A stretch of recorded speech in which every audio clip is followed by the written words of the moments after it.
Naomi. I've been a teacher for about 10 years, primarily in the KN1 area, and this video is about how I teach kids about racism. Usually when I tell people that I do teach kids about racism, this young, 5 and 6 years old, they either love it or they think I'm absolutely ridiculous. I do not think I'm ridiculous because kids need these lessons and kids can handle these lessons. Kids as young as 3 years old are experiencing racism, so I believe that it is our job as educators to empower them with the language and the knowledge to combat racism. And no matter what their color is, because I have white students that get these lessons and they learn how to be a better ally to their peers.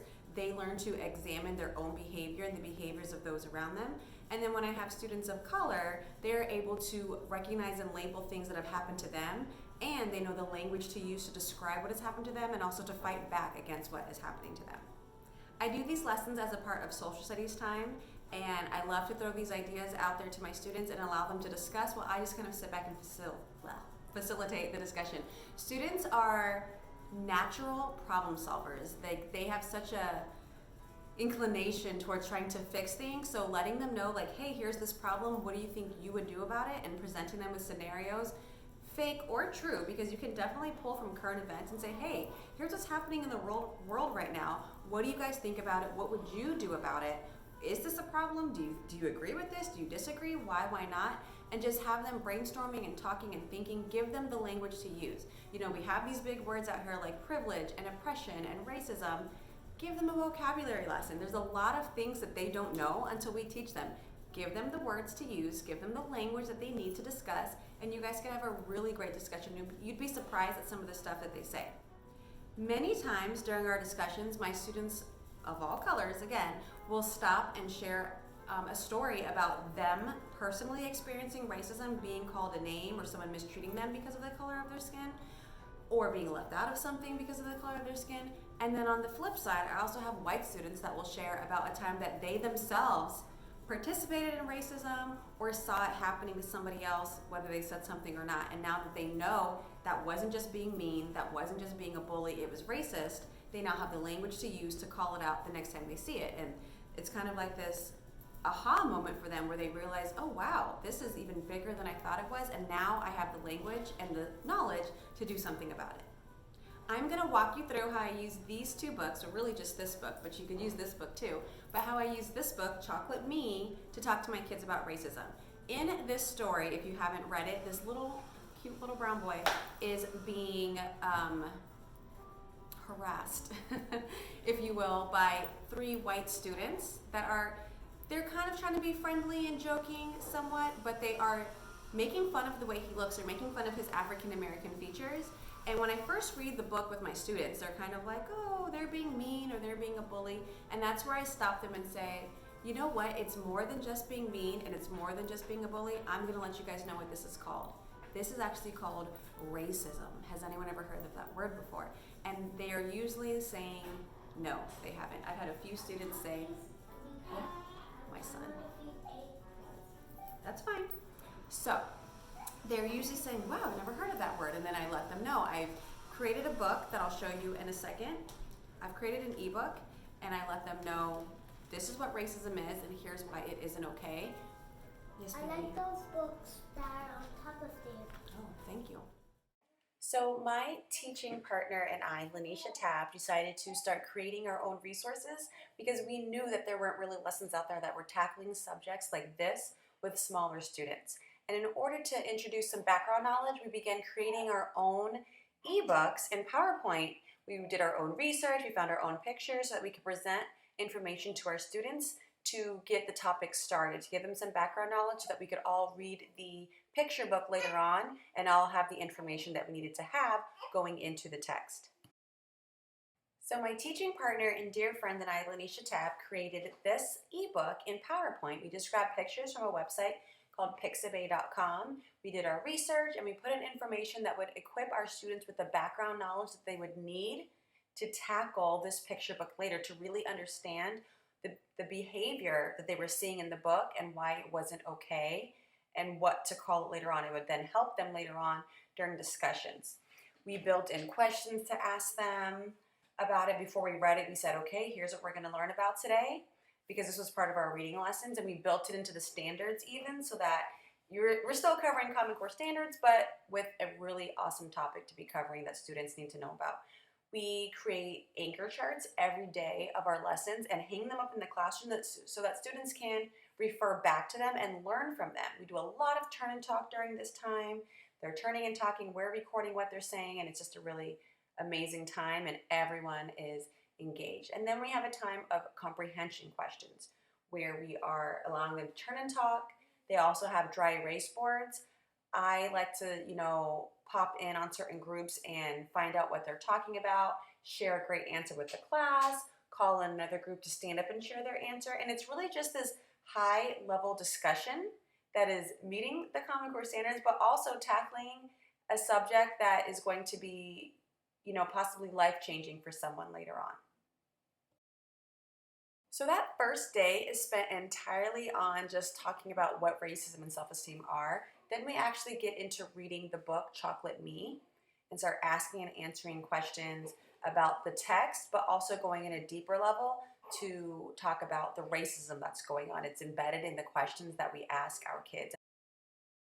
During this discussion time, I make sure my students have a lot of time to make sense of what was happening in the story, ask any questions, and really talk with their partners and with the class about everything that we just learned about. The question, why do you think Timmy, Johnny, and Mark were making racist comments, just brings up so much commentary, you know what I mean? And you never know what your kids are gonna say, so you're just sitting there ready to facilitate, ready to clear up misconceptions, but ultimately let them guide the conversation.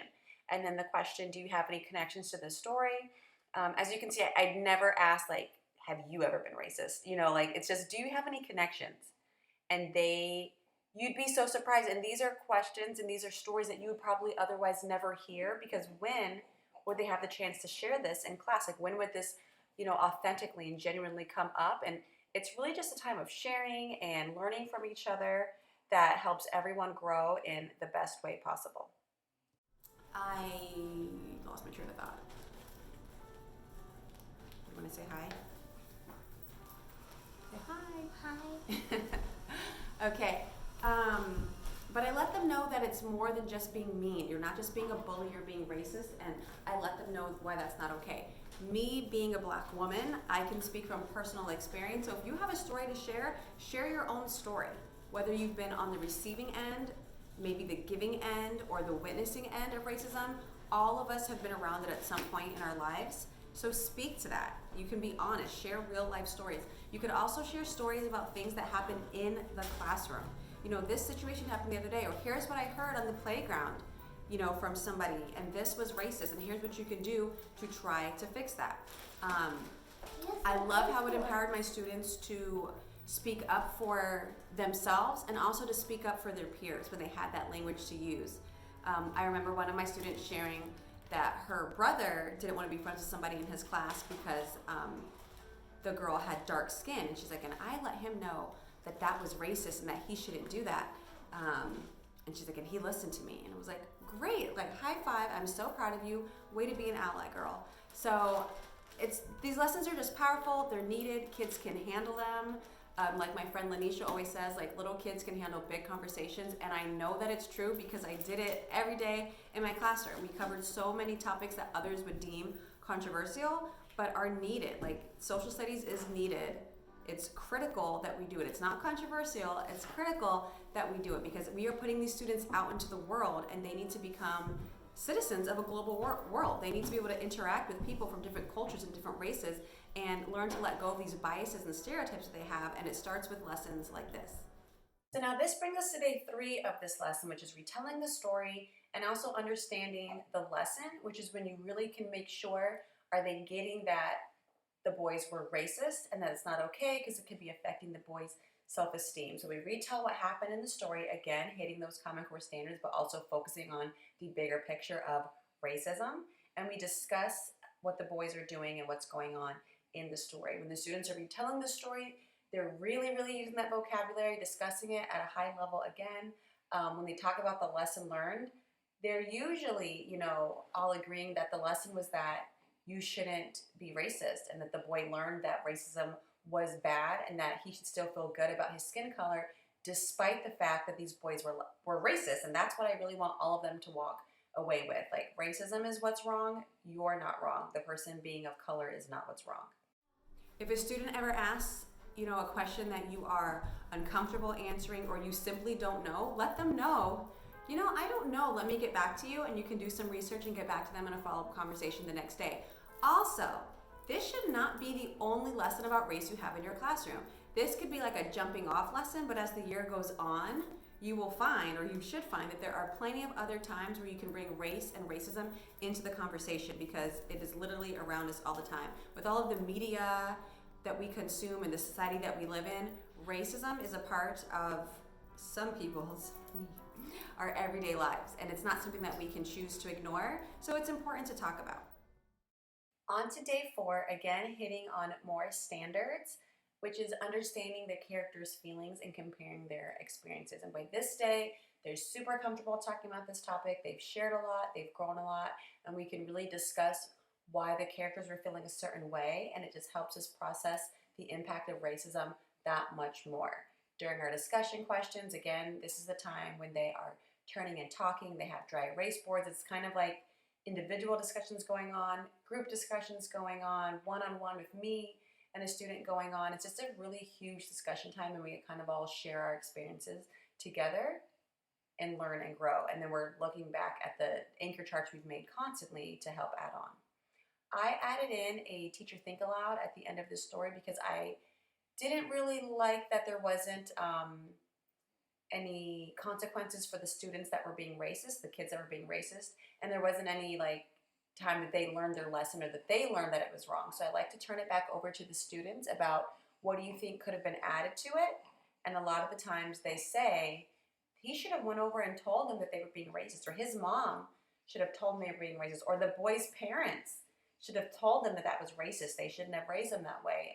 So it's just really interesting to hear what they have to say and hear the solutions that they come up with to the issues in the story. I also bring up the fact that by the end of the story, the boys never apologize. They just go back to playing together. And I want to know, do they think that this is a good idea? Because I'm just interested in what they have to say. Whatever, you just pose the questions and you hear what they have to say, and you just kind of sit back. You can't insert your own, opinions or bias in there, but you just kind of let them discuss and kind of debate on their own. And many times the students agree that it's not a good idea to consider them friends unless they've said sorry and changed their behavior and won't be racist anymore, which I love hearing them say. And then you really see it start to play out in the classroom as well. And I see my students become really mindful of their words and behavior from that point forward. I usually do this pretty early on in the year so that it's something that we can refer back to over and over again. As situations come up in the classroom, you can talk about it when things happen in the news. I forgot what I was supposed to be teaching about, but a situation happened in Idaho where some teachers dressed up as Mexicans. That's not a costume, that's a culture, but I digress. And I threw away whatever lesson I was going to do that day, and I said, friends, take a look at this picture. And they kind of were just like, okay. And I had to explain to them about stereotypes, and I made up first grade stereotypes, and that's also a video for another day. But we just dove into other things, and then because they already knew about racism, we could bring those words into the conversation. So these things can build and build and build and build and build. The first time that you talk about racism cannot be in January when you're talking about Martin Luther King Jr. and then it disappears, never to be spoken about again. We have to keep these conversations going, grade level after grade level. Imagine the citizen that we could build by senior year of high school if, starting in preschool, teachers are intentionally having these lessons and impacting students in a positive way.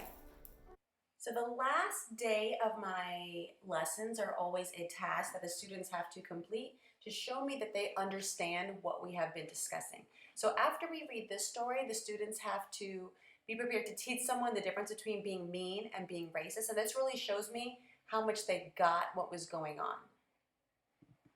They're able to draw or write their ideas down. They work in groups, and then afterwards we share with the class. And it's just so beautiful to see their minds and hearts at work and see the things that they come up with. Every time I finish one of these lessons, I just tell them, you guys are going to change the world. I just know it. So to summarize, or if you're quickly trying to think of a way to do this on your own, do some research and put together a little lesson of your own that's presenting them with facts, presenting them with definitions and real life scenarios that have really happened.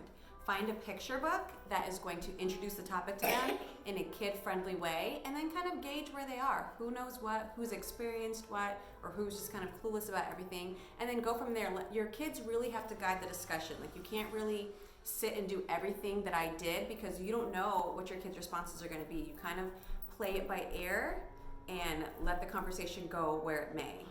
Thank you so much for tuning into this video. I hope it was helpful. You can find me on Instagram as Read Like a Rockstar, or you can leave a comment below. Thanks.